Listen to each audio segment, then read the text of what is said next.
Hello everyone, welcome to my YouTube channel. मेरा नाम चिराग है और आज हम बात करने वाले हैं ग्रेविटा इंडिया लिमिटेड के बारे में। ये कंपनी उस सेक्टर से बिलोंग करती है जहां पर गवर्नमेंट सीरियसली रिफॉर्म्स चाहती है, जहां पर गवर्नमेंट चाहती है कि मार्केट शेयर अनऑर्गेनाइज सेक्टर से शिफ्ट हो जाए ऑर्गेनाइज सेक्टर की तरफ, जिसकी वजह से जितने भी ऑर्गेनाइज प्लेयर्स हैं उनमें बहुत ज्यादा उत्साह है। सारे ही ऑर्गेनाइज्ड प्लेयर्स अपनी कैपेसिटी को बहुत रैपिडली ग्रो कर रहे हैं।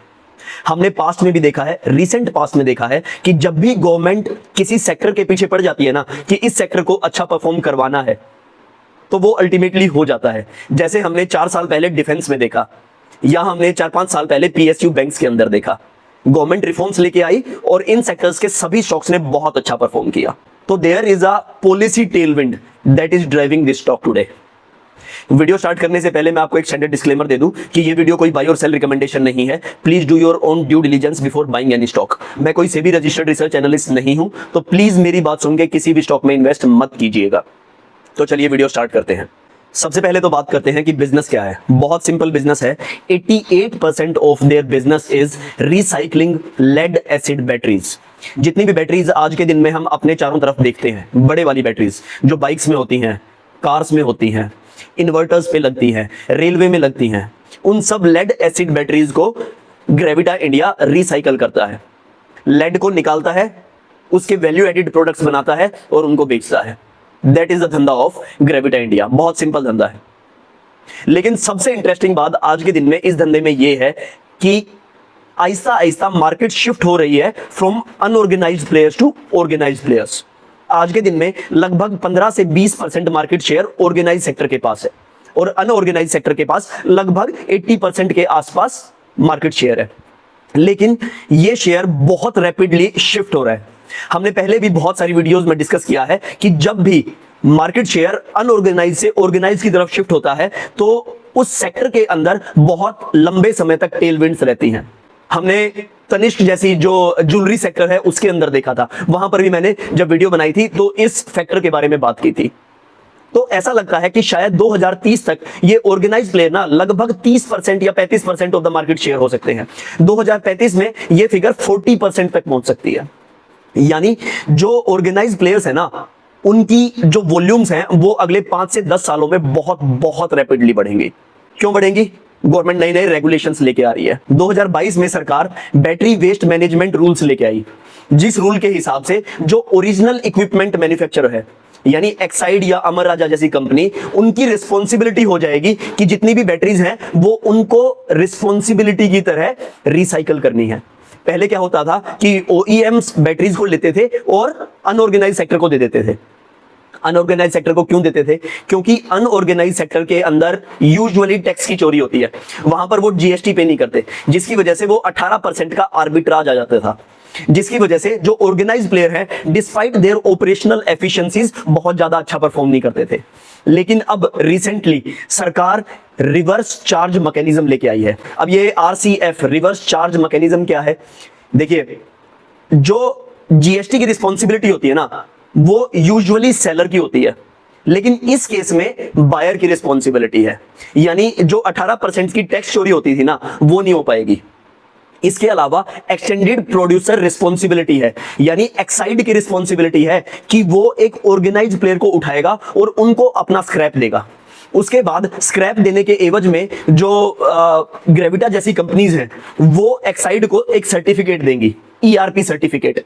देयरफॉर जो ओईएम्स है ना उनकी रिस्पॉन्सिबिलिटी बढ़ गई कि वो ऑर्गेनाइज्ड प्लेयर्स की तरफ जाए। सरकार ऐसा क्यों कर रही है? क्योंकि सरकार चाहती है कि ये जितना भी वेस्ट है ना वो एफिशिएंटली रिसाइकल हो। इस पॉलिसी के बेनिफिट के अर्ली साइंस भी नजर आ रहे हैं। जो वेस्ट की प्रोक्योरमेंट हो रही है ना वो बहुत बहुत रैपिड स्पीड से ग्रो कर रही है। लगभग 50 से 60% सीएजीआर की ग्रोथ है जो डोमेस्टिक वेस्ट प्रोक्योरमेंट है उसका। ग्रेविटा इंडिया अब लेड एसिड रिसाइकलिंग सेक्टर के अंदर मुझे ऐसा लगता है कि अनडिस्प्यूटेड किंग है। अनडिस्प्यूटेड किंग क्यों है? क्योंकि कंपनी के रिटर्न मैट्रिक्स बेस्ट हैं। कंपनी ऑलमोस्ट 25% आरओसीई कमा रही है लगातार। कंपनी के जो मार्जिन हैं वो कंसिस्टेंटली 8 से 12%, 11% के आसपास रहते हैं। यानी उनके मार्जिन के अंदर बहुत ज्यादा फ्लक्चुएशन नहीं है। कंपनी ये कैसे अचीव कर रही है? कंपनी अपना जितनी भी इन्वेंट्री होती है ना उसे हेज करती है, लेड को हेज करती है। जिससे कंपनी को अगर कमोडिटी के प्राइसेस ऊपर नीचे होते हैं ना, उसकी वजह से बहुत ज्यादा इंपैक्ट नहीं आता। This factor makes Gravita India a undisputed king in this sector.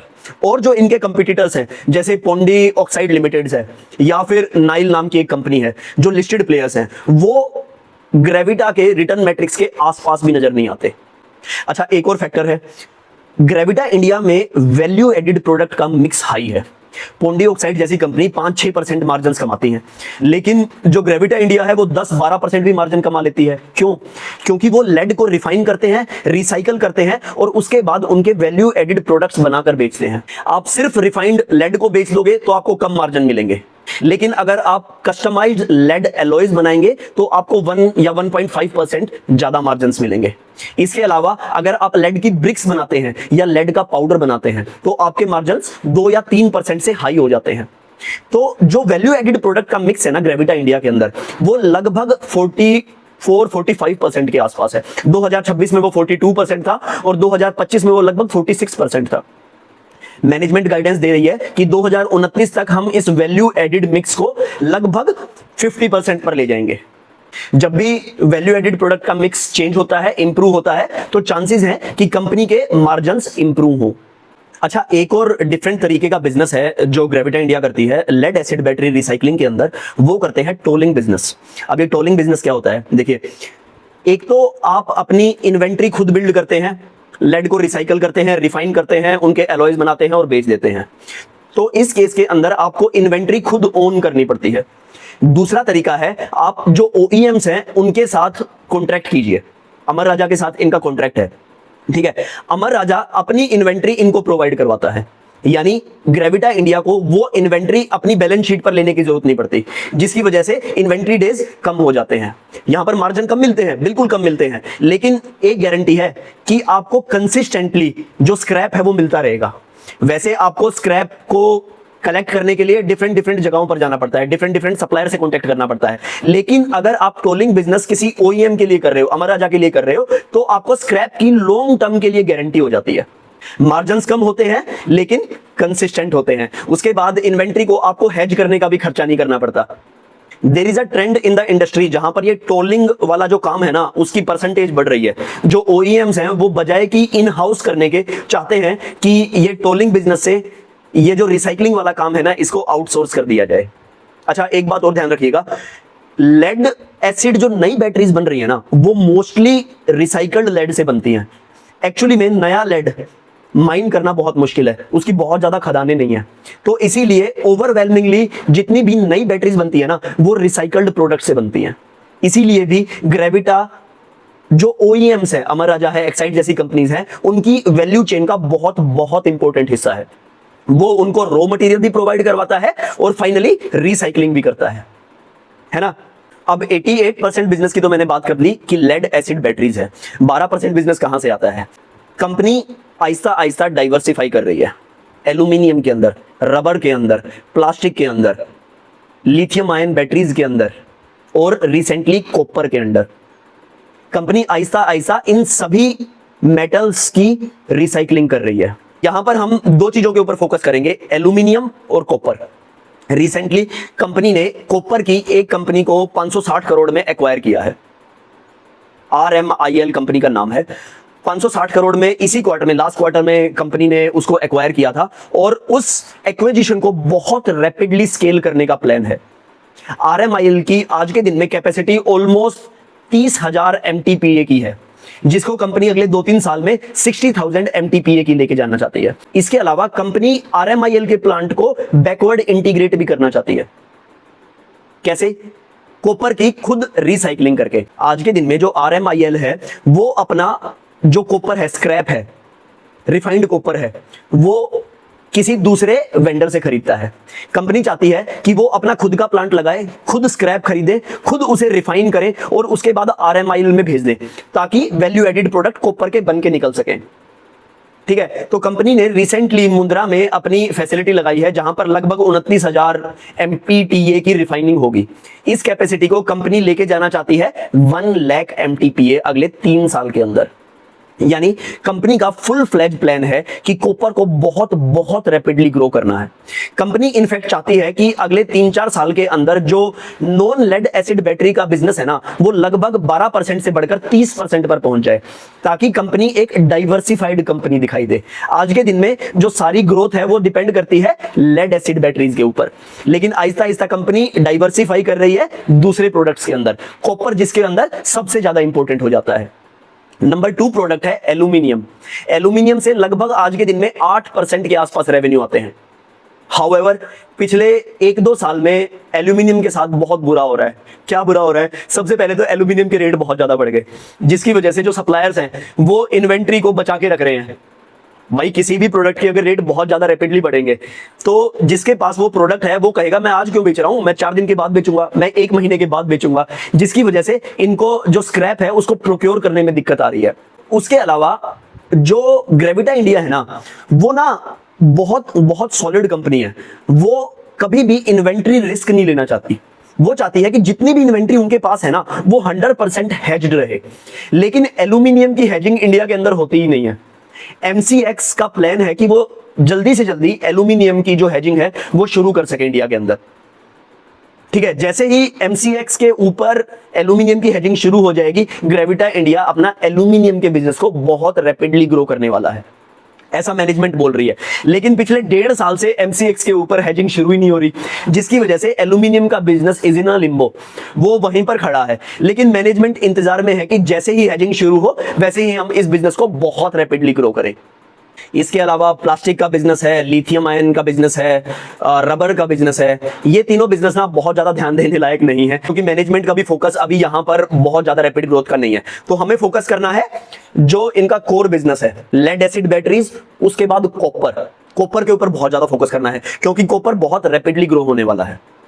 ठीक है, और MCX की अगर हेजिंग शुरू हो जाती है तो हमको एल्यूमिनियम के ऊपर भी फोकस करना है। मैंने वीडियो की इंट्रोडक्शन में आपको बताई थी कि जितने भी प्लेयर हैं वो अपनी कैपेसिटी एक्सपेंड कर रहे हैं। ग्रेविटा अपनी कैपेसिटी कैसे एक्सपेंड कर रहा है? कॉपर की मैंने कैपेसिटी एक्सपेंशन आपको बताई, डबल करने वाले हैं। जो रिफाइनिंग वाला प्रोसेस है उसको तो मेरे ख्याल से 3 गुना करने वाले हैं, 1 लाख की कैपेसिटी लेके जा रहे हैं। जो इनका कोर बिजनेस है लेड एसिड बैटरीज, वहां पर भी जो वॉल्यूम ग्रोथ है वो 25% के आसपास आ सकती है अगले 2-3 साल के अंदर। इनकी कैपेसिटी आज के दिन में 4.5 लाख MPTA के आसपास है, जो बढ़ के 8 लाख MTPA हो जाएगी अगले 3 साल के अंदर। ठीक है, तो volume growth will be the biggest driver for this company. अगर इस कंपनी को ट्रैक करना है ना तो आपको वॉल्यूम ग्रोथ देखनी है। EBITDA ग्रोथ मुझे कहीं ना कहीं ऐसा लगता है बैक ऑफ द माइंड शायद ना हो। क्यों ना हो? एक तो हम आज के दिन में EBITDA ग्रोथ के टॉप पर बैठे हैं, कंपनी ने 11-12% से फालतू कभी EBITDA दिखाया ही नहीं है, तो हो सकता है हम EBITDA मार्जिन के टॉप पर बैठे हों। ठीक है, उसके अलावा बेशक वैल्यू एडिड प्रोडक्ट का मिक्स बढ़ के 50% हो जाए, उसकी वजह से थोड़े बहुत मार्जिन एक्सपेंशन हो जाए, हो सकते हैं, बिल्कुल पॉसिबल है। लेकिन जो नॉन लेड एसिड बैटरीज वाला डिवीजन है वहां पर एग्जीक्यूशन देखनी होगी क्या है, वहां पर EBITDA मार्जिन्स कितने हैं ये देखना होगा, वहां पर रिटर्न ऑन कैपिटल एम्प्लॉयड कितना है। क्योंकि कॉपर जैसी सेगमेंट को मैनेजमेंट बहुत रैपिडली ग्रो करने वाली है, लेकिन इनके पास एक्सपीरियंस नहीं है कॉपर के साथ। ठीक है, जब ये लेड एसिड बैटरीज की एक्सपेंशन करते हैं ना, कैपेसिटी एक्सपेंशन करते हैं, तो मुझे भरोसा होता है क्योंकि कंपनी का ट्रैक रिकॉर्ड है बहुत लंबा। लेकिन जब ये कहते हैं कि हम कॉपर को एक्सपेंड करने वाले हैं, मुझे नहीं पता किस मार्जिन से करेंगे। ठीक है, devil lies in the execution. Execution कैसा करता है ये बहुत इंपॉर्टेंट है। तो हो सकता है हम बहुत ज्यादा EBITDA मार्जिन एक्सपेंशन ना देखें, अगर हो जाता है तो सोने पर सुहागा है। लेकिन जो मेन ग्रोथ आने वाली है ना वो वॉल्यूम एक्सपेंशन से आनी है। शायद 15 से 20% के आसपास वॉल्यूम एक्सपेंशन तो हो ही जाना चाहिए। अब बात करते हैं रिस्क की। सबसे बड़ा रिस्क जो मुझे आज के दिन में नजर आ रहा है वो आ रहा है कि मिडल ईस्ट में जो टेंशन चल रही है, वो कंपनी ने Q4 FY26 में कहा कि हमारे बहुत सारे value added product middle east में जाते हैं, और मिडल ईस्ट में समस्या चल रही है, आप सबको पता है, ईरान वॉर की वजह से, जिसकी वजह से कंपनी के जो वेब प्रोडक्ट्स है ना वो सिर्फ 42% रह गए FY26 में। तो Q1 FY27 पे इंपैक्ट पड़ने वाला है, जबरदस्त इंपैक्ट पड़ने वाला है। मैनेजमेंट ने अपनी कमेंट्री में आइडिया दे भी दिया। हाउएवर अगर मिडल ईस्ट की प्रॉब्लम सोल्व हो गई, जो ऐसा लग रहा है कि Q2 तक और Q3 तक इंपैक्ट कम हो जाएगा, तो things will be back to normal. तो ऐसा हो सकता है कि क्वार्टर वन के रिजल्ट्स उतने ज्यादा अच्छे ना आए, specially in terms of EBITDA margin. अगर ऐसा होता है तो हो सकता है मार्केट इस बिजनेस को पनिश भी कर सकती है। तो हो सकता है कि उस समय हमें और भी बेटर वैल्यूएशन पर यह बिजनेस मिल जाए, लेकिन ये एक टेम्परेरी फिनोमिनन होगा। पूरे बिजनेस के ऊपर, लॉन्ग टर्म के ऊपर मुझे नहीं लगता बहुत बड़ा इंपैक्ट दिखाई देने वाला है। उसके बाद एग्जीक्यूशन रिस्क है। नई नई कैटेगरीज में आप एंटर हो रहे हो, एल्यूमिनियम में एंटर होने की बात कर रहे हो, कॉपर में एंटर होने की बात कर रहे हो, बहुत रैपिडली ग्रो करने की बात हो रहे हो। मुझे नहीं पता कि वहां पर आरओसी कितना होगा, उस डिवीजन से रिटर्न ऑन कैपिटल एम्प्लॉयड कितना होगा, नहीं पता ना। ईबिटा मार्जिन किस तरीके से होंगे। मैनेजमेंट आज के दिन में बहुत ज्यादा होपफुल है, लेकिन devil lies in the execution, वो देखना होगा। एल्यूमिनियम की हेजिंग कब होगी एमसीएक्स पर। एल्यूमिनियम का जो धंधा है वो पिछले 1.5-2 साल से लटका पड़ा है, अधर में लटका पड़ा है। एमसीएक्स अपनी हेजिंग शुरू करेगी जब हम अपना धंधा स्केल करेंगे। यानी मैनेजमेंट के कंट्रोल में आज के दिन में कोई चक्कर नहीं है, ठीक है। मैनेजमेंट सिर्फ वेट कर सकती है। उसके बाद प्रोक्योरमेंट के रिस्क हो सकते हैं। कंपनी ना इंडिया के अंदर से तो प्रोक्योर करती ही है अपनी जो लेड एसिड बैटरीज है, इसके अलावा कंपनी अफ्रीका से भी प्रोक्योर करती है। वहां से स्क्रैप थोड़ा और सस्ता मिल जाता है, उसको इंडिया लेके आती है, मुंद्रा पोर्ट के ऊपर गुजरात के अंदर उसको रिफाइन करती है और वैल्यू एडेड प्रोडक्ट्स बेचती है। तो अब ये प्रोक्योरमेंट साइकिल, जब आप अफ्रीका जैसे कॉन्टिनेंट में होते हो ना, वहां पर आपको बेटर मार्जिन तो मिलते हैं, लेकिन उसके साथ साथ रिस्क भी होता है ना। पॉलिटिकल रिस्क होता है वहां पर, या फिर जो वैल्यू चेन है वो कहीं पर भी ब्रेक हो सकती है, या कंपटीशन का रिस्क होता है। इंडिया के अंदर कंपटीशन का रिस्क है, खासकर ऑर्गेनाइज्ड प्लेयर्स के अंदर, जो सभी अपनी कैपेसिटी को बहुत रैपिडली रैंप अप कर रहे हैं। इसके अलावा हम वॉल्यूम ग्रोथ के ऊपर अपना सारा दारोमदार डाल रहे हैं कि वॉल्यूम ग्रोथ आएगी तो स्टॉक अच्छा परफॉर्म करेगा। वॉल्यूम ग्रोथ आगे, नए नए प्लांट कितने दिन में शुरू हो रहे हैं। कोई प्लांट मैनेजमेंट कह रही है कि हम 6 महीने में शुरू कर देंगे, लेकिन उसको शुरू होने में 1 साल लग गया, तो वॉल्यूम ग्रोथ कहां से आएगी। 2026 में सिर्फ मैनेजमेंट 5% वॉल्यूम ग्रोथ दिखा पाई है, विच इज अनलाइक ग्रेविटा। ग्रेविटा ने पिछले कई साल लगातार 15 से 20% वॉल्यूम ग्रोथ दिखाई है, लेकिन 2026 वाज एक्सेप्शन, क्योंकि जितनी भी नई कैपेसिटी थी वो लास्ट क्वार्टर में ऑनलाइन हुई है ना। तो अब उसका बेनिफिट इस साल मिल सकता है, ठीक है। तो वॉल्यूम ग्रोथ के ऊपर हमें बहुत ज्यादा तीखी नजर बना के रखनी होगी। अब फाइनल रिस्क की बात करते हैं। कहीं ऐसा तो नहीं, अगर इन्वेस्टर आज के दिन में इन्वेस्ट कर रहा है तो वो टॉप ऑफ द साइकिल पर इन्वेस्ट कर रहा है, मार्जिन्स कहीं टॉप तो नहीं हो गए, अब वो सिक्लिकल स्टॉक नीचे की तरफ जाने वाला ट्रेंड तो नहीं शुरू होने वाला है। जब हम साइकिल के नीचे किसी भी स्टॉक में इन्वेस्ट करते हैं, किसी भी बिजनेस में इन्वेस्ट करते हैं, तो देयर इज अ चांसेस कि बॉटम साइड का रिस्क नहीं है, स्टॉक बहुत ज्यादा नहीं गिर सकता। लेकिन जब हम किसी साइकिल के टॉप पर इन्वेस्ट करते हैं तो बॉटम साइड वाला रिस्क बहुत ज्यादा हो जाता है, ठीक है। तो हमें देखना होगा कि कहीं चीजें रिवर्स तो नहीं हो रही है। हालांकि जो सारे सिग्नल्स हैं वो ये पॉइंट कर रहे हैं कि शायद ये साइकिल लंबी चलेगी। Let's see how it goes. Company ने थोड़े दिन पहले QIP किया था 1000 करोड़ का। जब भी कोई कंपनी QIP करती है तो शेयर होल्डर्स को सचेत हो जाना चाहिए, खासकर टॉप ऑफ द वैल्यूएशन। लेकिन यहां पर कहीं ना कहीं ऐसा भी लगता है कि शायद मैनेजमेंट बहुत रैपिडली ग्रो करना चाहती है। इनके जो कैश फ्लोज है बहुत अच्छे हैं। कंपनी कैश फ्लो से अगर ग्रो करती तो शायद उतना रैपिडली ग्रो नहीं कर पाती, और आज के दिन कंपनी जो ये rapidly unorganised to organise shift हो रहा है ना, उसका बेनिफिट उठाना चाहती है। इसीलिए वो अपने नई प्लांट्स लगा रही है, नई कैपेसिटीज लगा रही है, नई मेटल्स के अंदर जा रही है, ठीक है। तो QIP कहीं ना कहीं जस्टिफाइड भी है, लेकिन एक प्रश्न चिन्ह बन जाता है, क्योंकि जो एग्जिस्टिंग शेयर होल्डर्स हैं उनकी शेयर्स डाइल्यूट होते हैं, उनकी कीमत डाइल्यूट होती है। इसीलिए भी शायद कंपनी के स्टॉक ने बहुत अच्छा परफॉर्म नहीं किया लास्ट कुछ दिनों के अंदर। अब फाइनली बात करते हैं वैल्यूएशंस की। देखिए, स्टॉक आज के दिन में लगभग 30, 32, 33x के PE मल्टीपल पर ट्रेड कर रहा है। कंपनी की ROCE 20-25% रहती है। कंपनी के जो मार्जिन्स हैं वो बिल्कुल कंसिस्टेंट है। कंपनी की जो वर्किंग कैपिटल साइकिल है वो 90 दिन 80 दिन के आसपास कंसिस्टेंटली रहती है। और ये सब साइंस ये दिखाते हैं कि ये कंपनी शायद उतनी बड़ी सिक्लिकल कमोडिटी प्ले नहीं है जितना प्ले मार्केट शायद इसको एज्यूम कर रही है। देखिए, बहुत सारे स्टॉक्स हैं जो 25% ROC पे ग्रो करते हैं, 20% उनकी ग्रोथ होती है, उनका डेट कंपेरेबल होता है टू ग्रेविटा जो लगभग ना के बराबर है, और फिर भी वो कंपनीज 80 के मल्टीपल पर ट्रेड करती हैं। क्यों करती हैं? क्योंकि परसेप्शन मार्केट का ये है कि वो कंपनीज शायद एक सनराइज सेक्टर में है, या फिर ऐसे सेक्टर में है जो अगले कुछ सालों में बहुत अच्छा परफॉर्म कर सकता है। ग्रेविटा के केस में अभी भी मार्केट को गारंटी नहीं है कि ये बिजनेस एक कमोडिटी बिजनेस नहीं है, लेकिन मुझे ऐसा लगता है कि शायद ये बिजनेस एक आहिस्ता आहिस्ता शिफ्ट हो रहा है from commodity business to more structural story. अगर अनऑर्गेनाइज टू ऑर्गेनाइज का ट्रेंड कंटिन्यूड रहता है। ठीक है, तो 32-33 का मल्टीपल आज के दिन में बिजनेस को देखते हुए बहुत ज्यादा नहीं लगता। अगर ग्रोथ आई तो हो सकता है मार्केट इसको 40 का मल्टीपल देने लग जाए, 45 का मल्टीपल देने लग जाए, हमें नहीं पता क्या देगी। ठीक है, हम जो आज के दिन में ग्रोथ एक्सपेक्ट कर रहे हैं ना, वो इसी 30x के मल्टीपल पर कर रहे हैं। हम 25% की ग्रोथ एक्सपेक्ट कर रहे हैं, 30x का मल्टीपल और 25% की ग्रोथ। तो जो पेग रेशो है वो इन फेवर ऑफ इन्वेस्टर नजर आ रही है।